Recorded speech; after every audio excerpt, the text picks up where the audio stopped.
Welcome to episode 4 of Manuscripting Pod, a show where I talk about writing, explore procrastination, and attempt to keep my inner critic hogtied and in the corner. In this episode, I'm talking about attempts to do it all, as well as failing and succeeding at such things. In terms of excitement, this week I haven't been reading. It's the second week in a row that I haven't been reading. I'm starting to feel a little guilty about it. I have so many books built up in my Kindle. I've got a wait list at the library that, is waiting for me. Or I guess that's a wish list. It's not that. Anyway, so yeah, I've got a wish list waiting for me at the library, as well as everything that I've already bought on my Kindle, as well as Kindle Unlimited stuff that I really should be reading, but I haven't been feeling the reading. And also this feeds into some of what I'm talking about today, which is attempting to do it all.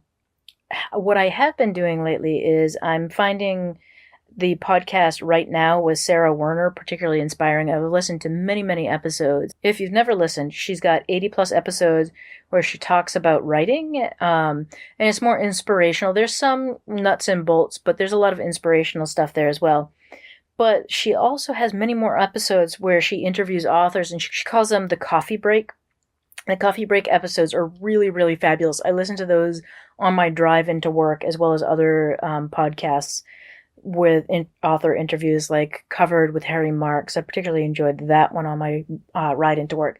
I am all caught up on Covered though, so Coffee Break has been a good addition. So the main topic for today is my desire or want to do it all. I have all these hobbies that I particularly enjoy doing. My podcast co-host over on RSVP, Lenore, calls me a effective human being, and sometimes I feel like I am a particularly effective human being.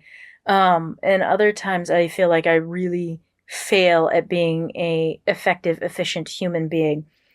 And lately I've been feeling that particularly deeply in terms of writing, because I've had to give up things that I enjoy so that I can write. Now, one of the things that I have done, is I've allotted myself time to write. I've given myself this permission and this 25-minute chunk of time every morning to write. And that has been, I get up, I make my cup of coffee in the morning, I do a pour over, I have my little ritual that brings me into a Zen state of mind. And as I write, I drink my first cup of coffee in the morning. And then I finish writing, I have my second cup. And, it's a really good morning ritual.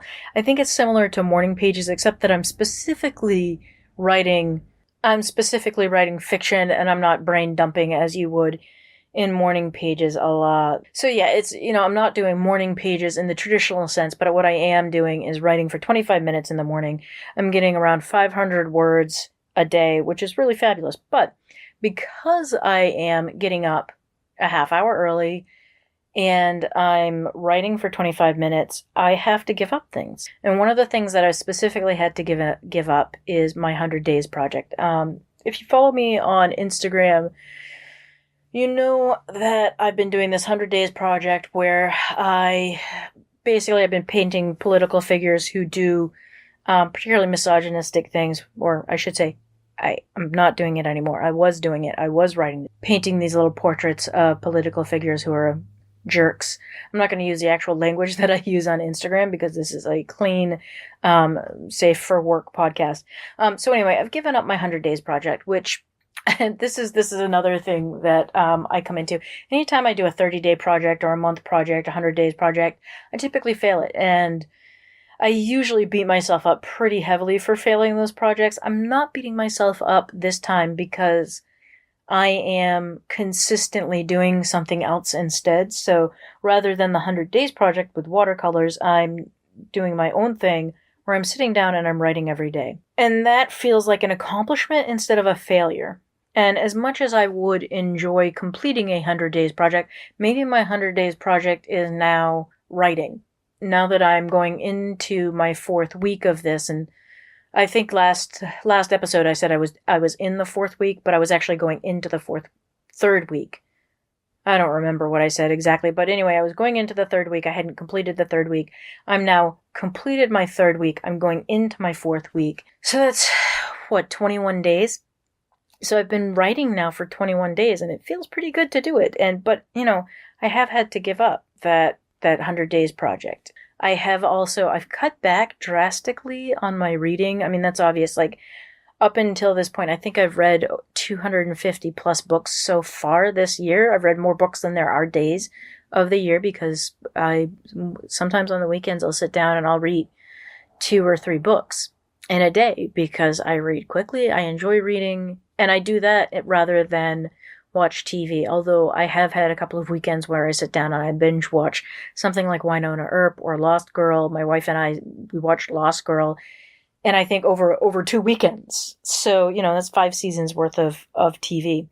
But anyway, the point is like I have to, in able to do something like write every day, I have to give up something. I can't do it all. I can't watch TV and write because I can't write in front of the TV. I wish I were one of those people. I can listen to music with lyrics, but I can't sit down and write in front of the TV like I used to when I was a teenager. That I wish those were the days. So I can't watch TV and write. I can read. Obviously if I'm using 25 minutes out of my day or an hour out of my day to write, then obviously I'm giving up that amount of time for reading. I can't read during the time that I'm also writing. I should be reading in the evening like I used to.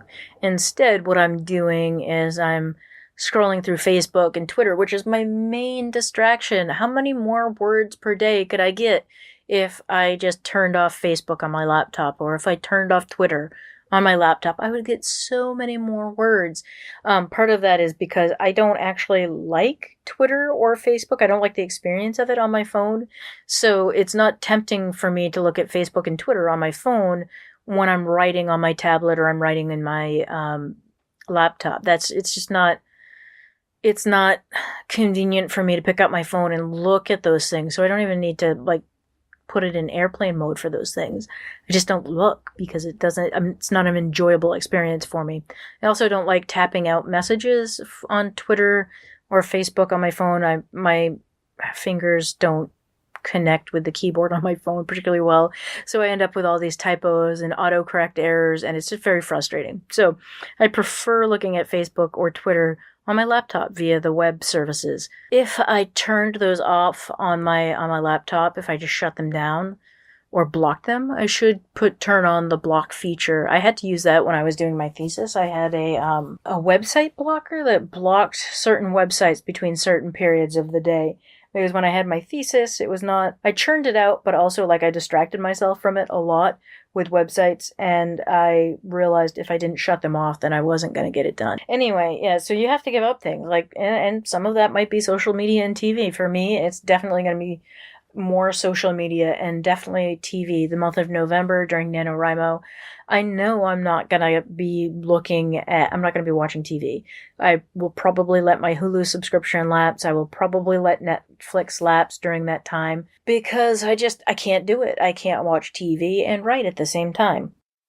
So that's, if you are like me and you are beating yourself up or you want to do it all, just realize you've got 24 hours out of the day, and 8 of those at work, and 2 of those you're in transportation to and from work.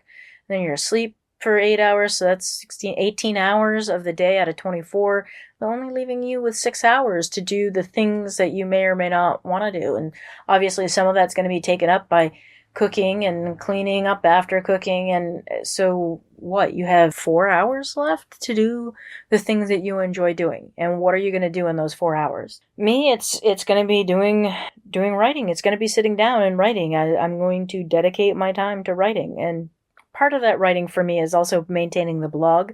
That's a really big thing for me. And then on every other week, I record RSVP. Once a week, I'm recording this. And I'm trying to keep these episodes short, 15, 20 minutes, rather than big, long, rambling sessions.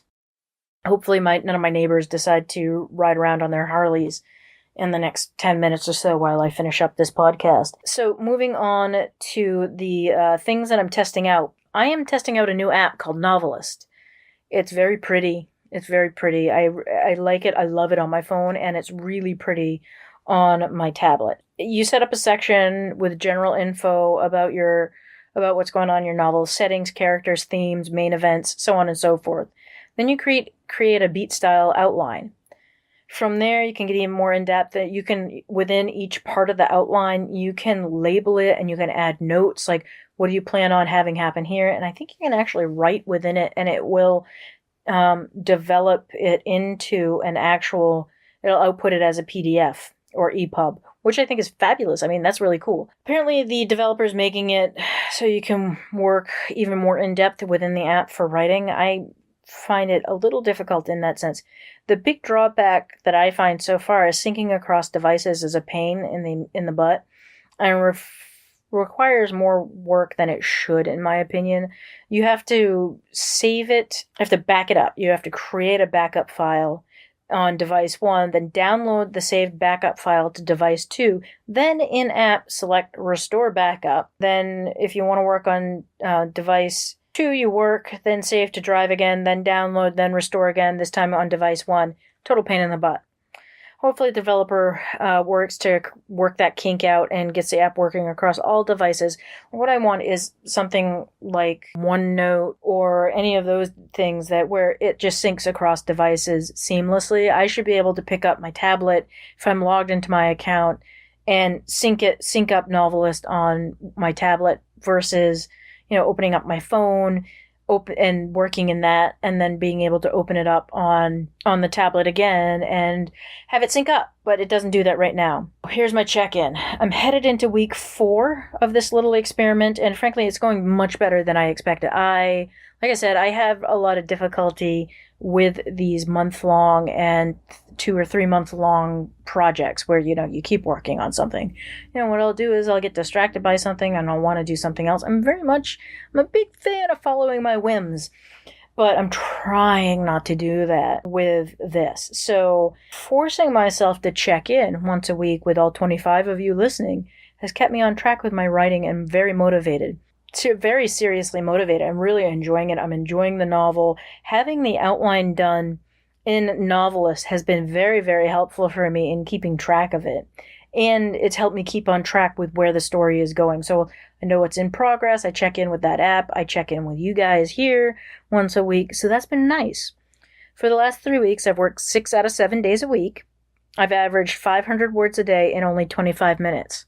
Most days I'm getting around 600 words a day, so that's huge. That's a really good chunk of time. It's making me realize that if I keep this up, maybe I'll be hitting 700 words a day, because the first week I was only getting 500 words a day. Now that I'm three weeks in, I'm hitting close to 600 words a day with a couple of days off every now and then where I'm just not getting the same number of words as I would like. So I'm also allowing myself extra writing sessions in the afternoons or where I've had surprise days off of work. We've had some labor issues at work, so my boss asked me if I would go home, and I said, yeah, sure, I'll take a free day off. That's been nice to have that little bit of extra time. I will be editing pretty heavily when it comes time. The story is so much more solid, though, than what I expected. I do read through it usually a couple times a week. I'll read through like the last chapter or so, or what I've got written in document. So I break up my novel into 10,000 word chunks at this point. So I get, about 3 chapters into a chunk. I did do a print off and check out like some of the spelling errors and whatnot. And I've been able to, I forgot a scene last week. So for 2 days out of that week, I worked on that scene. And that's about 2,000 words. That's going to get slotted in around the 10,000 word mark, and it's foreshadowing the death of a character. So that's really cool. One of the things that I really want to talk about here is one of the ways I've been keeping myself accountable has been posting pictures of every morning. I post the number of words written along with the little word readout on JotterPad. It's become a core part of holding myself accountable.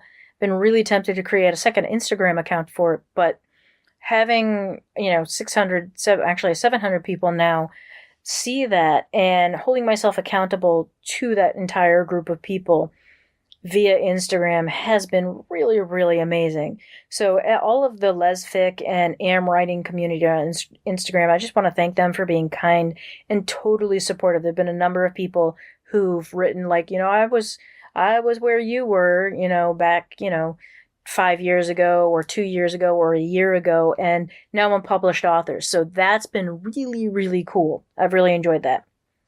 So I want to shout out to the folks who've already been so supportive of the podcast. I want to thank Lady True North on Instagram for her kind words in PM. I appreciate it more than I can express. I want to thank Lisa B from Facebook for her kind words, also in private message. I'm so glad you enjoy the pics that I post about writing. It's been a wonderful way to hold myself accountable for writing and getting the writing done. Even better if it inspires others to write or be more creative. I also want to thank Christine over on the Manuscripting Pod Facebook page for getting in on the writing with me in the morning and working on her outline, working on the beats of her novel alongside me. Keep it up. I love seeing that you're writing too. So if you would like to show your support for the show, head on over to your favorite location and leave a review.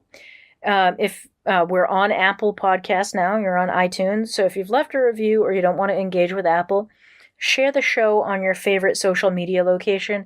Put out a tweet. Put a link on Facebook. Post about it in your favorite writing community. And if you want to support me in other ways, you can head on over to the Ko-fi page, linked in the bottom, and support via that. Every penny goes towards the podcast, paying for hosting and for coffee, because that fuels me. You can also feel free to find me on social media over at Original LC Harper on most locations. You can find the site for the podcast at manuscriptingpod.com. And thanks for listening. Thanks for the support. I really appreciate it. And, thanks for letting me check in with you and hold myself accountable. Just remember, as you go into this next week, that you can't do it all. Pick a thing and stick with it and keep doing that thing. Anyway, again, thanks for listening.